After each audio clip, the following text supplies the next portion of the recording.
con la puerta cerrada, los asientos están re duros de las patrullas atrás, y ya nomás, y fíjense, lo primero que cuando uno está arrestado ahí, sentado en la patrulla, empieza uno a pensar puras cosas tontas, hermano.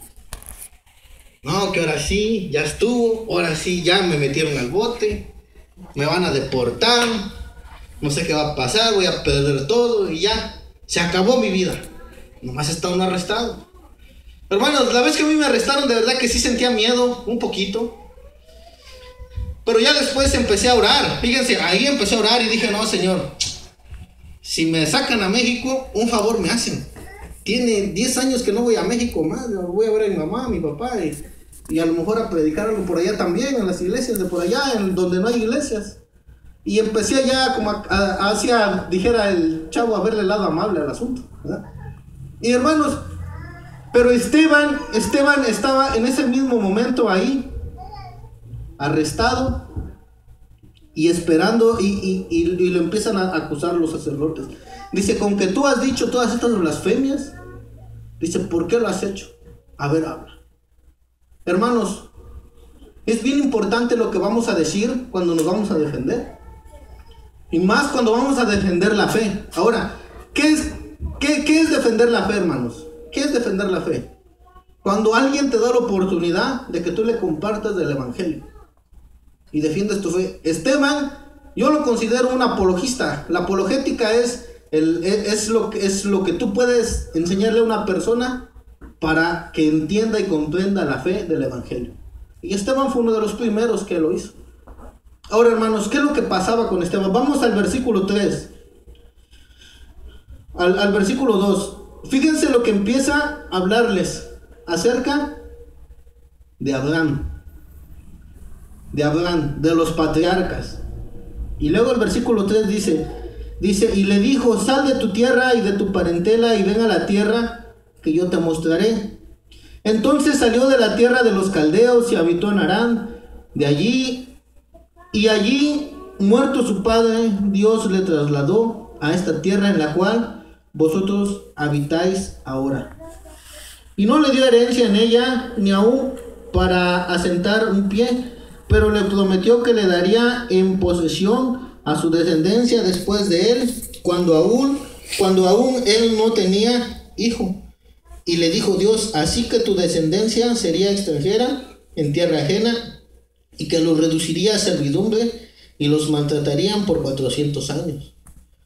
Hermanos, ¿saben por qué Esteban les empieza a hablar del padre Abraham, de sus patriarcas? Fíjense cuál es la importancia. Si a un mexicano le hablas mal de su mamá, no, hombre, ya estuvo. Se armó la de Troya, se armó la balacera, hermano. A un mexicano no le puedes hablar mal de la mamá. A un judío no le puedes hablar mal de su papá. Hermanos, a un judío, los judíos tenían a los patriarcas, se sentían orgullosos de sus patriarcas. Se sentían, decían, yo soy de la tribu de Rubén. Yo soy de la tribu de Neftalí. Yo soy de la tribu de Judá. Y yo soy de la tribu de fulana de tal. Y hermanos, ellos se sentían como que sus patriarcas habían sido unas personas, no sé, ellos los tenían en muy alta estima. Y Esteban les empieza a hablar de sus patriarcas. Y les empieza a decir, acordémonos de Abraham primero. Dice de cómo Abraham era extranjero y de cómo Dios lo llama, lo trae para acá y lo saca de acá y lo mete para acá. Dice ahora, algo que Dios le promete a Abraham era que iba a tener un hijo. Hermanos, pero cuando Abraham recibe esta promesa, Abraham ya era viejo. Abraham ya era viejo, mis amados hermanos, y dice que Dios le hace la promesa y Dios lo mete a un desierto oscuro, para que mirara, dice, las estrellas. Y le dijo, así como ves las estrellas, que son incontables, dice, así va a ser tu descendencia. Y le dice a Abraham, pero yo no tengo hijos, dice, solamente mi esclavo Eliezer, nacido en mi casa, es el que va a recibir toda mi herencia. Dice, él no va a recibir nada, dice, tú vas a tener un hijo. Y mis amados hermanos, y entonces empieza la profecía que Dios le hace a Abraham y le dice, también le profetiza que el pueblo de Israel estaría cautivo en Egipto los 400 años. y que después de ello el Señor los libertaría con poder y gloria y que le servirían a Jehová. Y ahí empieza, mis amados hermanos, la profecía, y Esteban muy inteligentemente empieza a narrarles acerca de sus patriarcas. Vamos a ver los siguientes versículos, hermano. Versículo, ¿en cuál nos quedamos? 7. Mas yo juzgaré, dijo Dios, a la nación de la cual serán siervos, y después de esto saldrán y me servirán a este y en este lugar. Y le dio el pacto de la circuncisión, y así Abraham engendró a Isaac, y le circuncidó al 8º día, e Isaac a Jacob, y Jacob a los 12 patriarcas. Y los patriarcas, movidos por envidia, vendieron a José para Egipto, pero Dios estaba con él. Hermanos, acordémonos que es Abraham, Isaac y Jacob. Y de Jacob nacen los 12 patriarcas de las 12 tribus de Israel.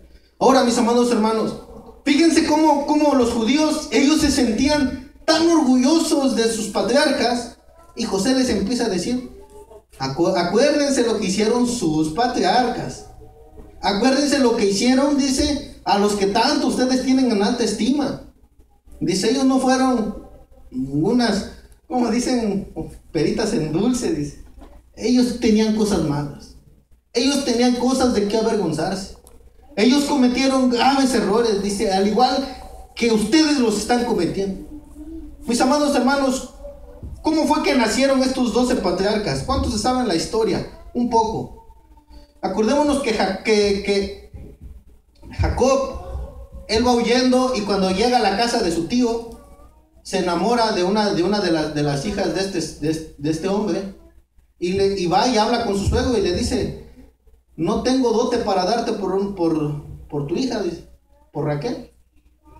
Dice, pero ¿qué puedo darte? ¿Y qué le contesta el suegro? Ok, dice, no tienes nada, pues trabájame 7 años, dice, entonces tienes el derecho de casarte con mi hija. Órale. Y dice que Jacob amaba a Raquel. Y dice que estos 7 años se le pasaron como nada. Cuando llega el día de la boda, se casa, pero la novia iba con velo. Se meten a la cámara nupcial, y hasta el otro día, oh, que le dan a la fea. Híjole. Dice, ¿y está aquí? Y dice, no, pero este no era el trato. Híjole, pues ya ni modo, y ya que le va a ver al suegro, ¿qué pasó? Ya me la cambió. Y le dice el suegro, no, dice, aquí en mi pueblo se acostumbra. La mayor se tiene que casar primero, y la más feita era la mayor. Dice, no, suegro, pero es que yo quiero a la otra. Le dice, bueno, ¿quieres a la otra? Sí. Otros 7 años trabájame y te doy a la otra. Órale. Y aquel dice, se pone otros 7 años y le da a la otra. Entonces ya tenía las dos hermanas, fíjense. Y ahora, ¿qué es lo que empieza a pasar? Empieza a haber una rivalidad ahora entre las dos hermanas. Entre Lea, era la fea, y Raquel era la bonita. La cosa, hermanos, que la bonita, pues muy bonita, ¿verdad? Que caminaba así muy bonita, se arreglaba bonita para Jacob, pero no podía tener hijos. Y Lea, no hombre, Lea sí, chiquillo tras chiquillo, chiquillo tras chiquillo. Y luego puro muchacho. Y en ese tiempo, hermano, los varoncitos eran valorados. Puro muchacho. Pum, pum, pum, y se pone y llena de hijos. Y entonces de verdad que Raquel empieza como a achicopalarse. Dice, ¿cómo es posible? Esta ya me ganó. Voy a perder a Jacob. Raquel era lo que pensaba, que iba a perder el amor de Jacob, aunque Jacob la amaba profundamente. Pero al final Dios le concede también a Raquel quedar embarazada y concibe a un hijo. Y este muchacho, ¿cómo se llama, hermano? José. Amén. Este muchacho se llama José. Ahora, hermanos, Jacob, como a José era el más pequeño de ese entonces y era hijo de Raquel, Jacob lo amaba. Y la cosa, hermanos, era que Jacob le demostraba más el amor a José, hermanos. Tanto que le mandó a hacer una túnica especial, tanto que lo andaba trayendo así bien pegadito a él. Pues era el hijo más chico y era el hijo de la mujer a la que él había amado primero.